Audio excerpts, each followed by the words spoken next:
Assalamualaikum warahmatullahi wabarakatuh.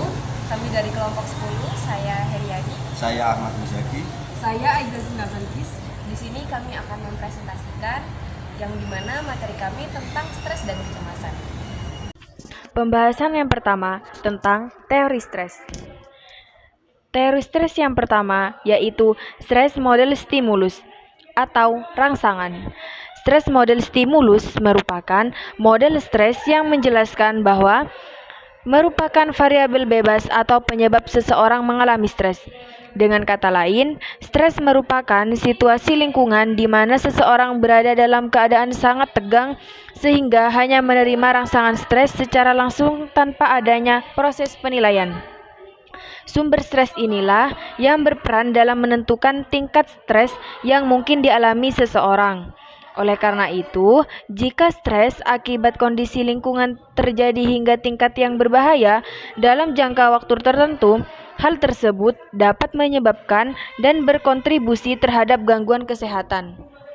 Situasi yang menyebabkan stres adalah beban kerja, panas, dingin, suara keras, bau yang menyengat dalam ruangan, pencahayaan yang terlalu terang, lingkungan kotor, ventilasi yang tidak memadai, dan lain-lain. Bartlett pada tahun 1998 mengemukakan bahwa rangsangan stres lebih fokus pada penyebab stres daripada aspek lainnya. Sumber-sumber stres disebut stresor. Faktanya, hanya stresor yang mempunyai efek menstimulasi dan mendorong terjadinya stres dalam diri seseorang.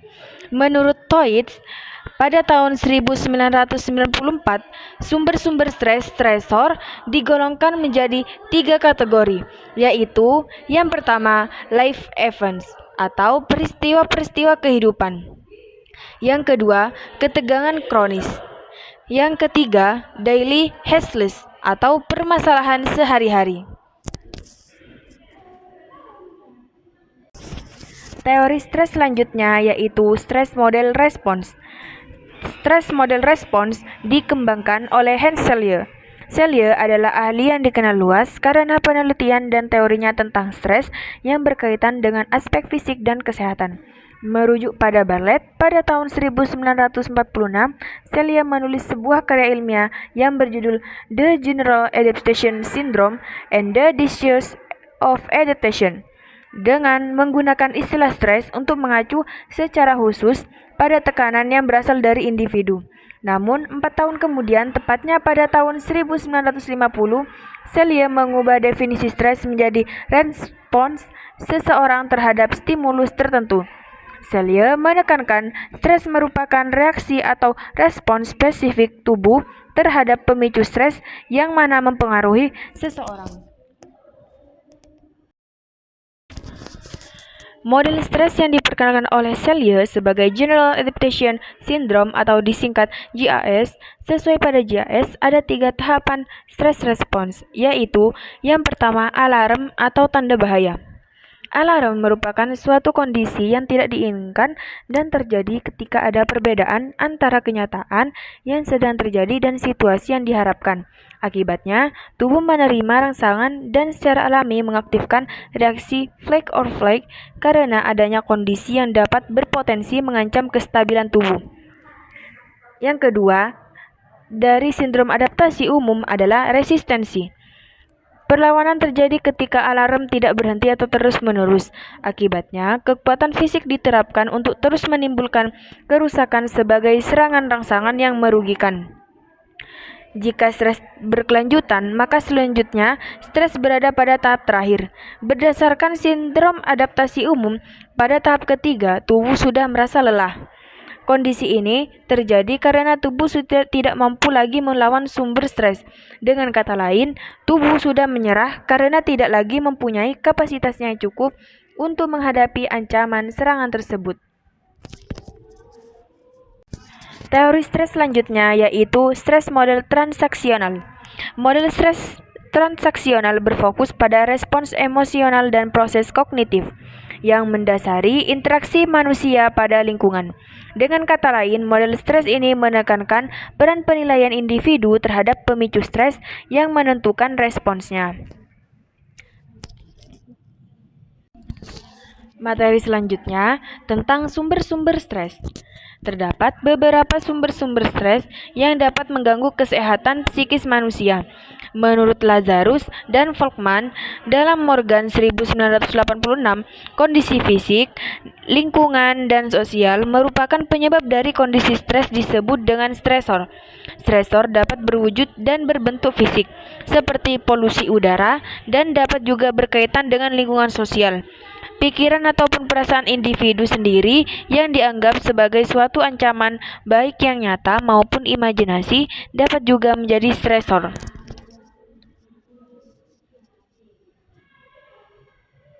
Menurut Sarafino, sumber stres dibagi menjadi 3 jenis. Yang pertama, sumber stres yang berasal dari individu. Ada 2 cara stres berasal dari individu. Pertama adalah melalui adanya penyakit. Penyakit yang diderita individu menyebabkan tekanan biologis dan psikologis sehingga menimbulkan stres. Sejauh mana tingkat stres yang dialami individu dengan penyakitnya dipengaruhi faktor usia dan keparahan penyakit yang dialaminya.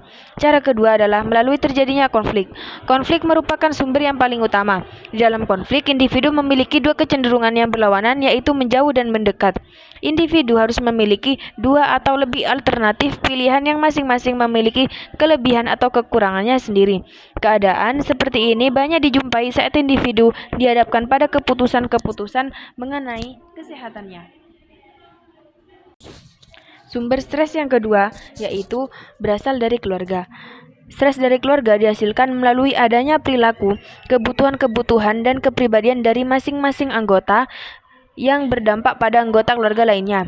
Konflik interpersonal ini dapat timbul dari adanya masalah finansial, perilaku yang tidak sesuai, melalui adanya tujuan yang berbeda antar anggota keluarga, bertambahnya anggota keluarga, percayaan orang tua, penyakit dan kecacatan yang dialami anggota keluarga, dan kematian anggota keluarga.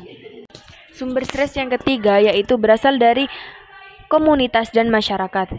Adanya hubungan manusia dengan lingkungan luar menyebabkan banyak kemungkinan munculnya sumber-sumber stres. Misalnya, stres yang dirasakan anak sekolah akibat adanya kompetisi-kompetisi dalam hal seperti olahraga. Materi selanjutnya tentang macam-macam stres. Macam-macam stres dibagi menjadi 2. Yang pertama yaitu stres positif atau eustress. Eustress merupakan jenis stres yang tidak merusak kesehatan fisik dan mental, tetapi justru sebaliknya. Untuk menjaga keseimbangan tubuh dengan baik, stres positif ini mampu membuat denyut jantung berdetak lebih cepat dan meningkatkan produksi hormon. Eustress muncul tidak dikarenakan adanya ketakutan ataupun ancaman.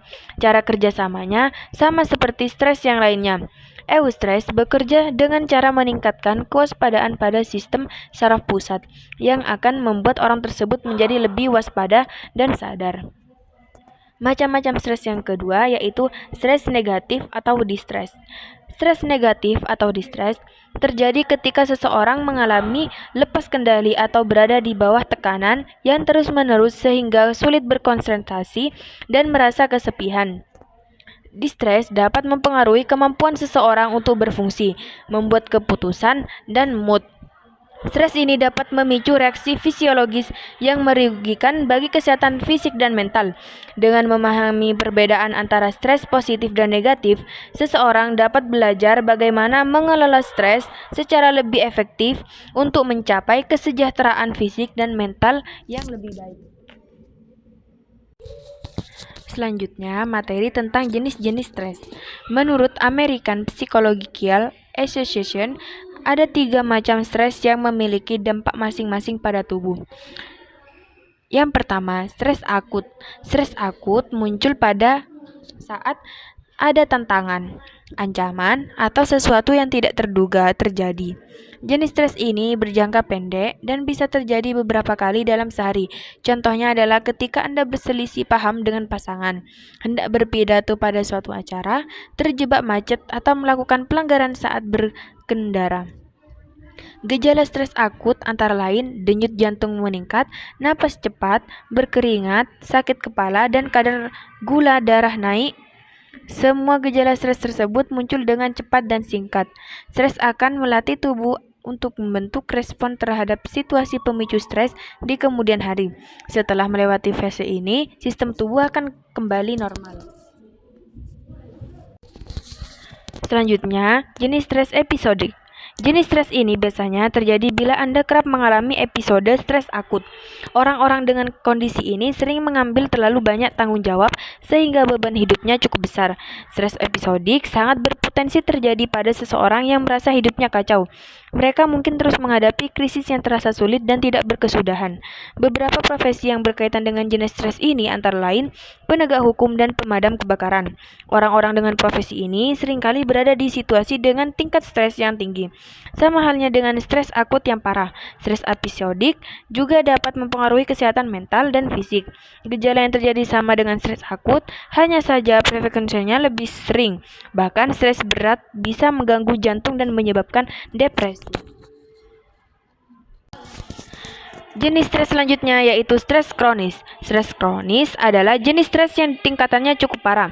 Kondisi ini terjadi dalam waktu lama sehingga cenderung lebih berbahaya bagi kesehatan secara keseluruhan. Gejala stres kronis bisa sangat membebani dan melelahkan. Beberapa orang dapat merasakan kelelahan, perubahan nafsu makan, sulit tidur, sakit perut, sakit kepala, dan sulit berkonsentrasi. Jika tidak ditangani dalam jangka panjang, stres kronis dapat menyebabkan depresi, gangguan kecemasan, insomnia, hipertensi, penyakit jantung, dan diabetes.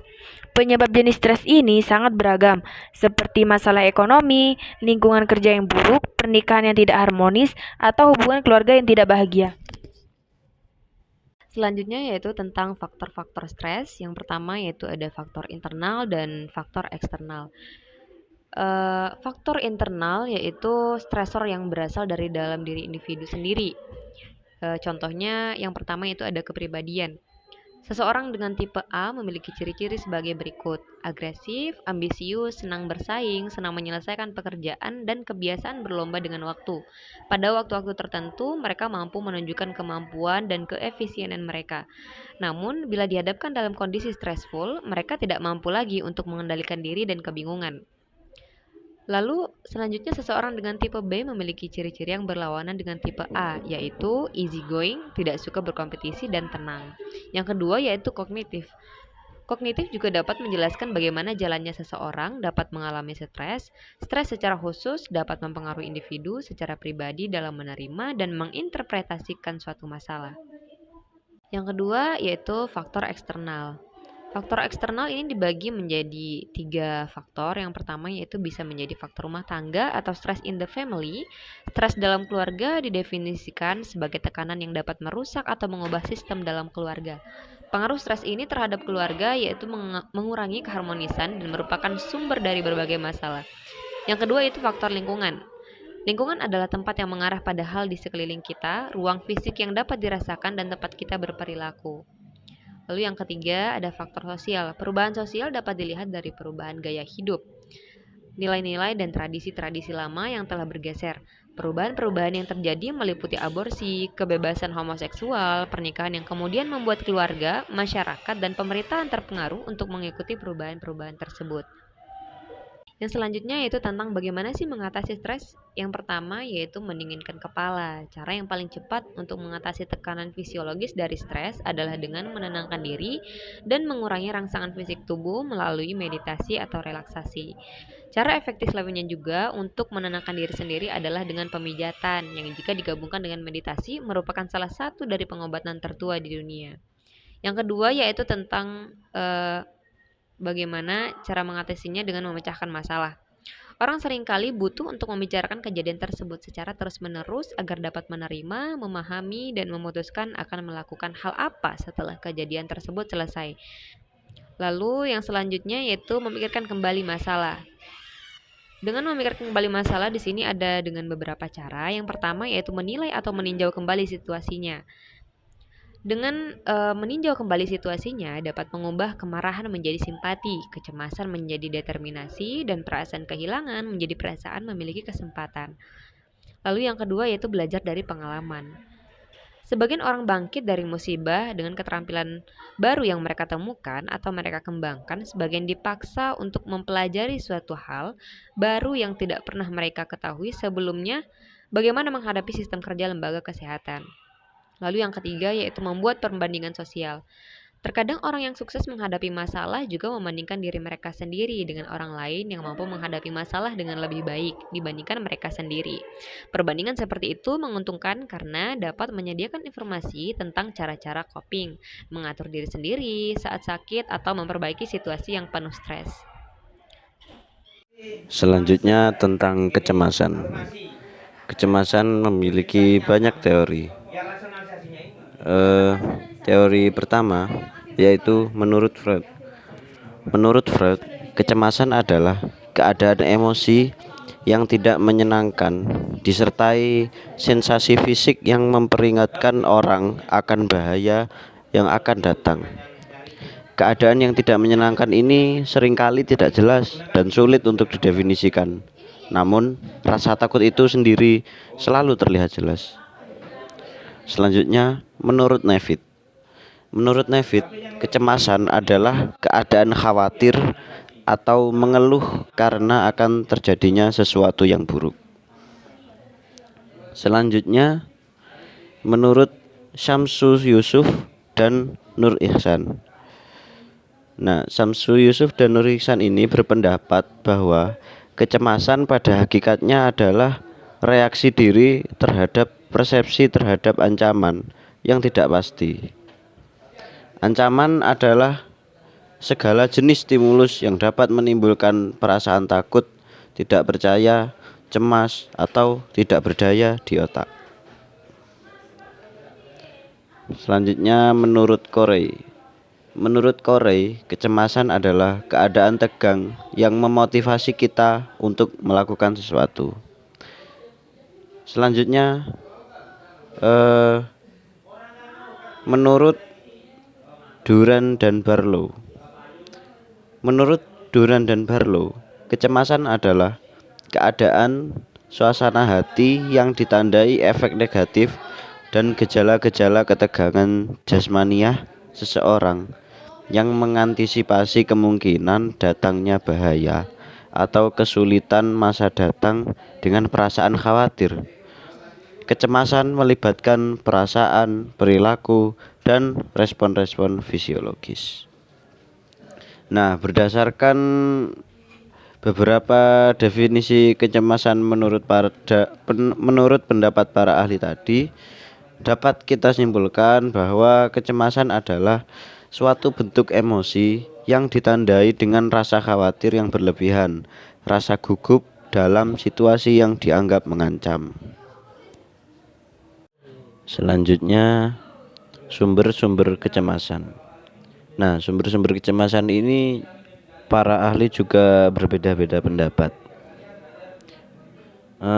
Yang pertama yaitu kecemasan menurut Nevitt, Ratus, dan Green, yaitu ada dua, sumber kognitif dan sumber biologis.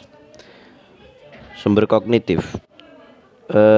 Sumber kognitif ini menurut perspektif kognitif adalah suatu peran dari cara kita berpikir yang terdistorsi dan disfungsional yang mungkin memegang peran pada pengembangan gangguan kecemasan. Sikap seseorang dalam menghadapi kecemasan dalam perspektif kognitif seperti prediksi berlebihan terhadap ancaman, self-evaluasi yang rendah, dan salah mengartikan sinyal-sinyal yang terjadi dalam organ tubuh. Selanjutnya ada sumber biologis.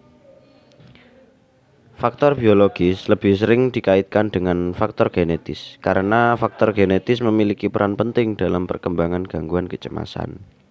Selain itu, sejumlah neurotransmitter dan norepinefrin di otak juga memegang peran dalam gangguan kecemasan.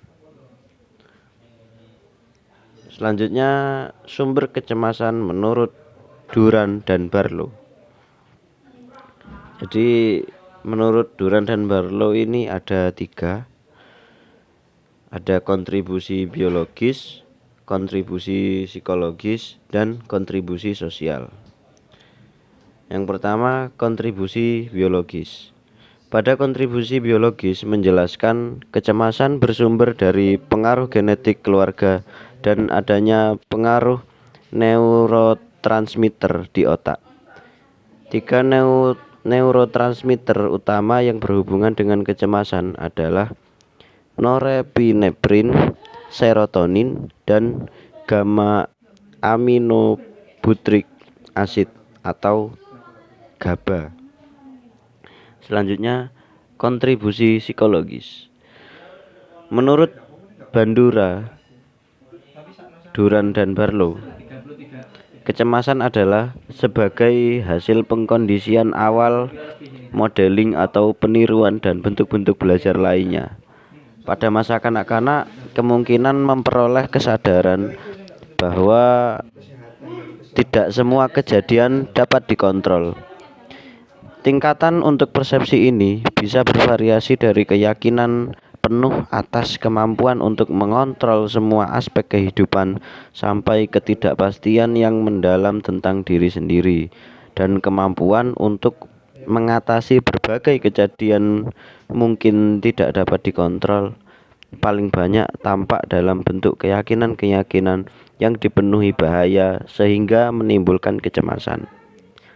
Namun, bagi orang tua yang terlalu melindungi dan selalu memudahkan jalan yang harus dilalui anak juga akan berdampak buruk pada perkembangan anak selanjutnya.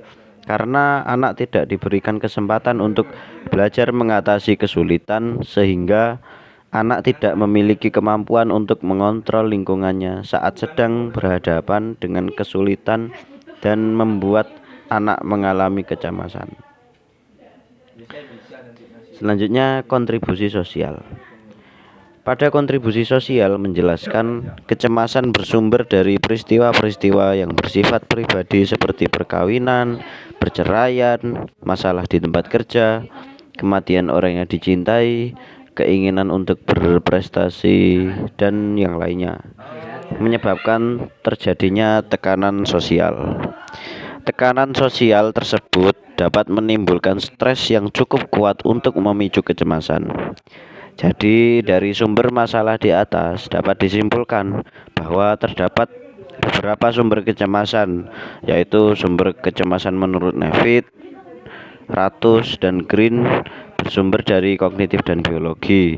Sumber kognitif disebabkan oleh cara berpikir yang terdistorsi dan disfungsional, sedangkan faktor biologis disebabkan oleh faktor genetis dan sejumlah neurotransmitter dan norepinefrin yang kesemuanya memiliki peran penting. Sedangkan sumber kecemasan menurut Duran dan Barlow yaitu bersumber dari kontribusi biologis, kontribusi psikologis, dan kontribusi sosial.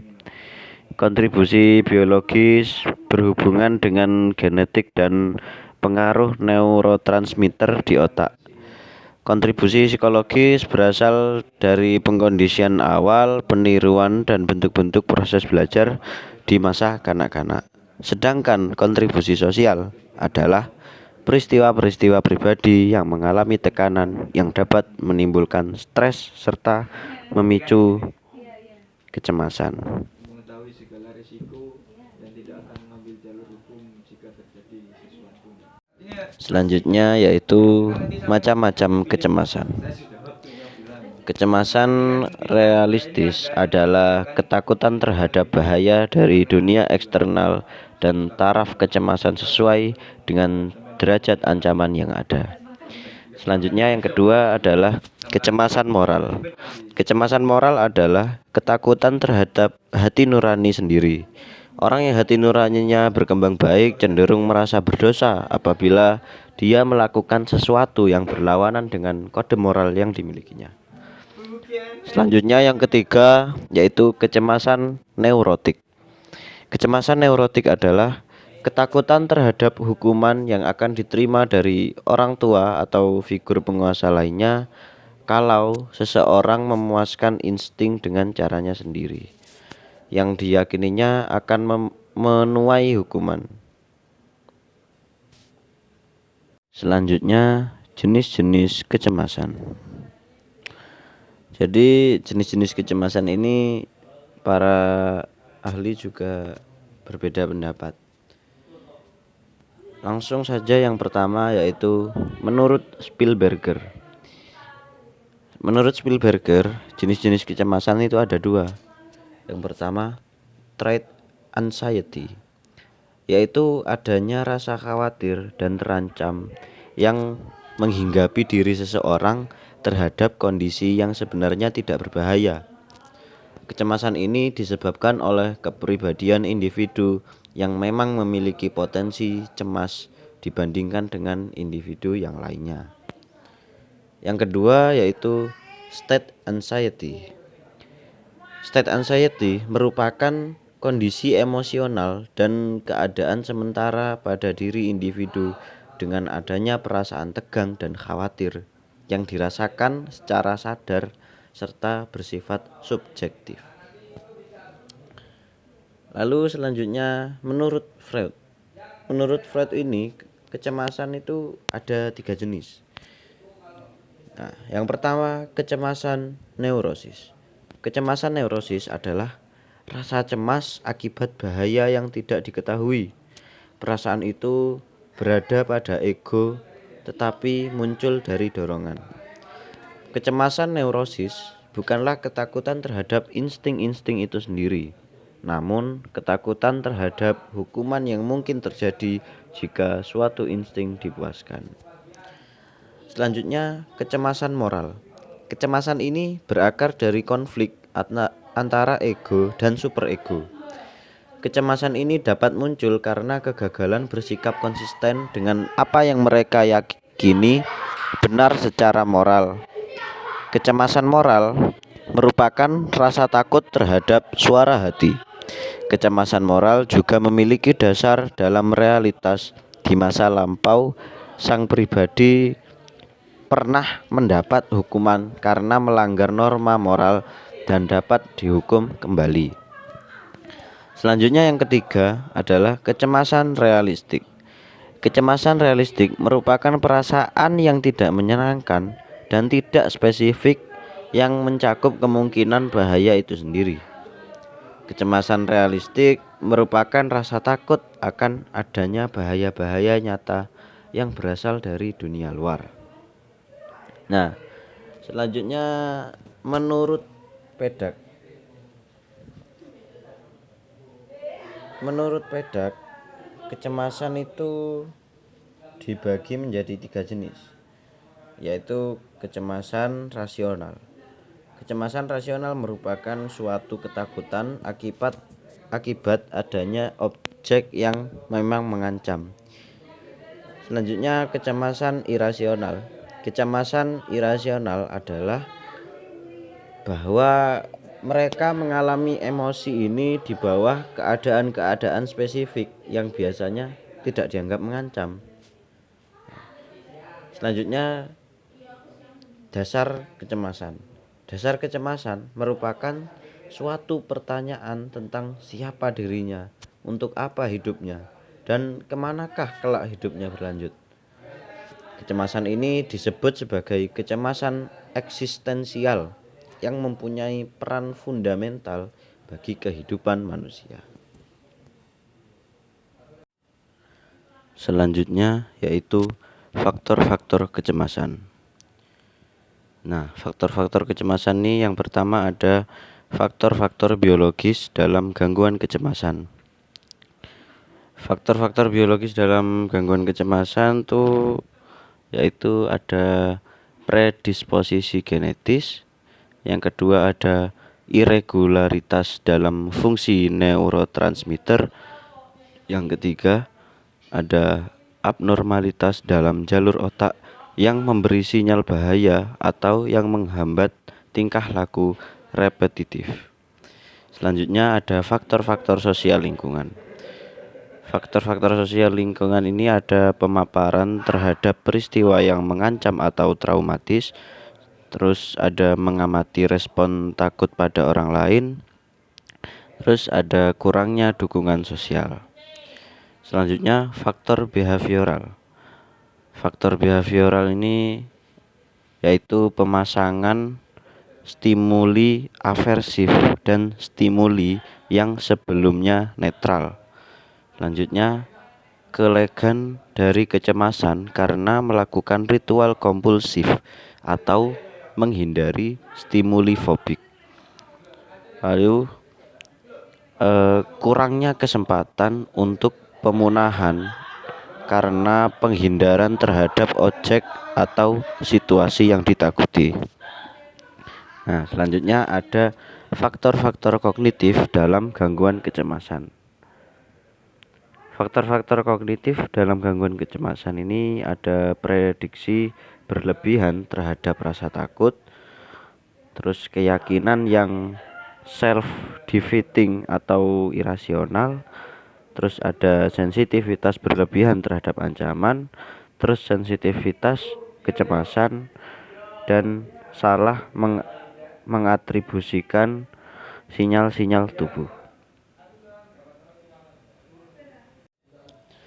Selanjutnya ada cara-cara mengatasi kecemasan. Yang pertama, pembelaan. Pembelaan ini adalah usaha yang dilakukan untuk mencari alasan-alasan yang masuk akal bagi tindakan yang sesungguhnya itu tidak masuk akal. Nah, pembelaan ini tidak dimaksudkan agar tindakan yang tidak masuk akal itu dijadikan masuk akal, akan tetapi membelanya sehingga terlihat masuk akal. Pembelaan ini tidak dimaksudkan untuk membujuk atau membohongi orang lain, akan tetapi membujuk dirinya sendiri supaya tindakan yang tidak bisa diterima itu masih tetap dalam batas-batas yang diingini oleh dirinya. Selanjutnya, proyeksi. Proyeksi adalah menimpakan sesuatu yang terasa dalam dirinya kepada orang lain, terutama tindakan, pikiran, atau dorongan-dorongan yang tidak masuk akal sehingga dapat diterima dan kelihatannya masuk akal. Selanjutnya, identifikasi. Identifikasi adalah kebalikan dari proyeksi, di mana orang turut merasakan sebagian dari tindakan atau sukses yang dicapai oleh orang lain. Apabila ia melihat orang berhasil dalam usahanya, ia gembira seolah-olah ia yang sukses, dan apabila ia melihat orang kecewa, ia juga ikut merasa sedih.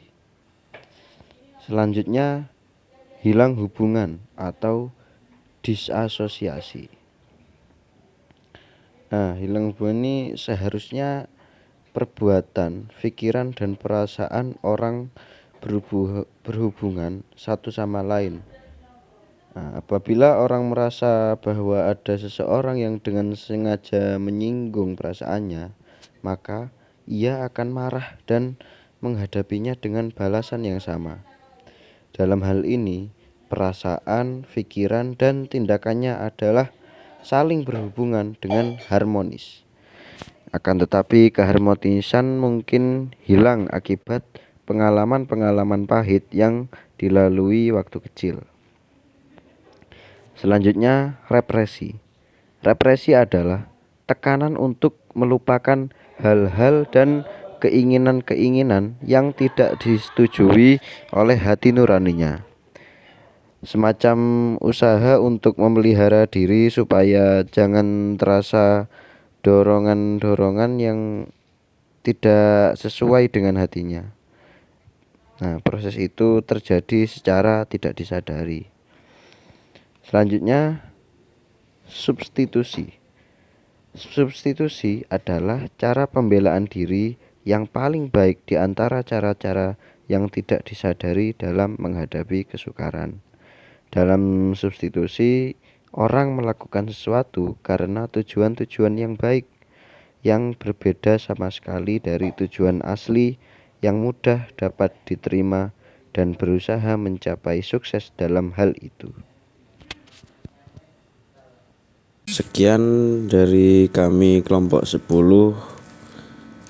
yang menerangkan tentang stres dan kecemasan. Kurang lebihnya mohon maaf. Wassalamualaikum warahmatullahi wabarakatuh.